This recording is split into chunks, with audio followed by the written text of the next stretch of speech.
Kim kimin olsun diye sorarsan, ben seninim, sen de benim. Başka düşüm yok ki benim, yaşlanmaya tek sebebim.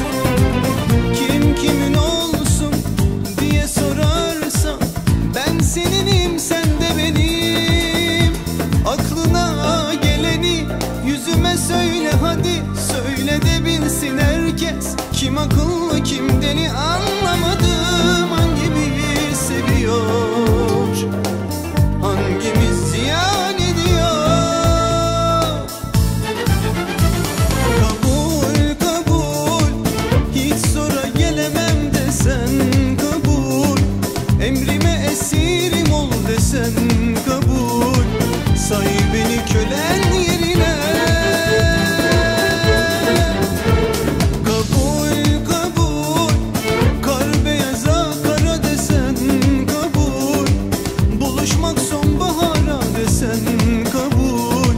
Sakla beni en derine.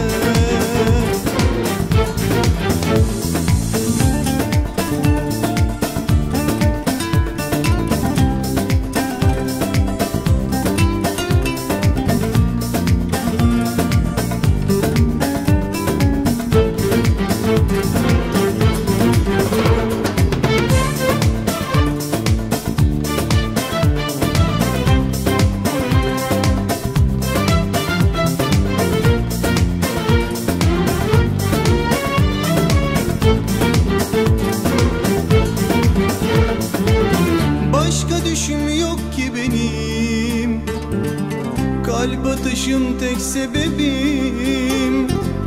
Kim kimin olsun diye sorarsan, ben seninim, sen de benim. Başka düşüm yok ki benim, yaşlanmaya tek sebebim. Kim kimin olsun diye sorarsan, ben seninim, sen de benim. Aklına geleni yüzüme söyle hadi, söyle de bilsin herkes. Kim akıllı kim deli anlamadım.